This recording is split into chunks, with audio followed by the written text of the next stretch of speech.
The UPSKILL program is a 5-year project that's funded by USAID, and the University Design Institute looks after capacity building for higher education institutions.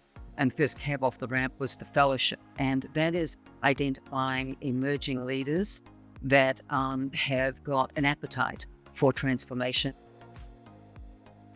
I think there are two things that I really love about being part of the fellowship. One is, from the word fellowship itself, is the sense of community that you build with fellow higher education leaders, that you realize that there are some things that you share in common, same struggles, same challenges, but also same victory. One of the best things that I've really experienced through this fellowship is really meeting with my academic stakeholders in the Philippines, hearing about all the similarities of the problems that we face, and also hearing about some of their best practices in resolving some of these concerns.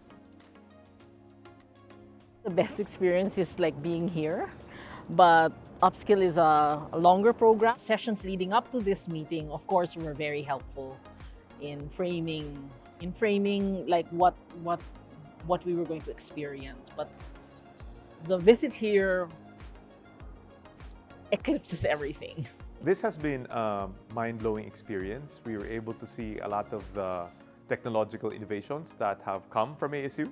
Really, a lot of the educational tools, like virtual reality tools, online systems, that are able to expand the breadth and depth of the way we teach.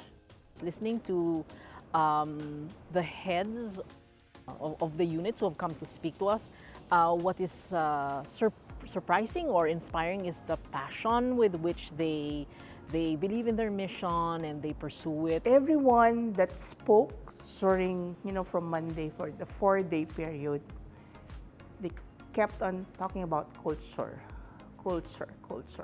I've always believed that you cannot change anything in any institution or in any organization if you will not be able to change the culture, or not necessarily change the culture, but have the people inside it imbibe or have it in their hearts.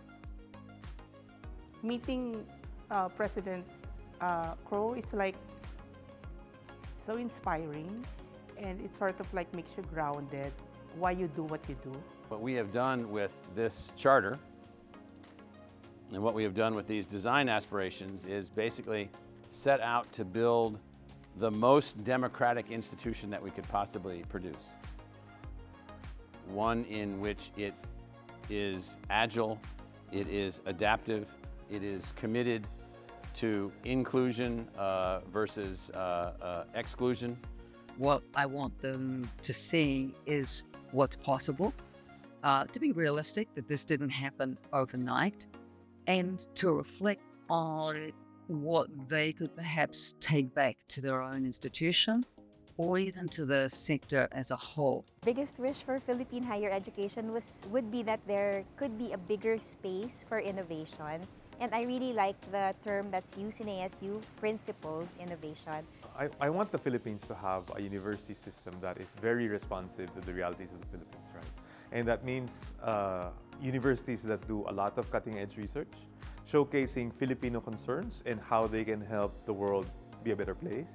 I want it to be also very inclusive, so that we need to really upskill as many Filipinos as possible, because productivity is really driven by knowledge, right? And our economic development can only be created by Filipinos, and we need to help Filipinos, be better at the jobs that they will be working for or the job that we'll be creating, right? So that we can really become a strong catalyst, not just for economic development, but really to create a better life for the Philippines and for the rest of the world.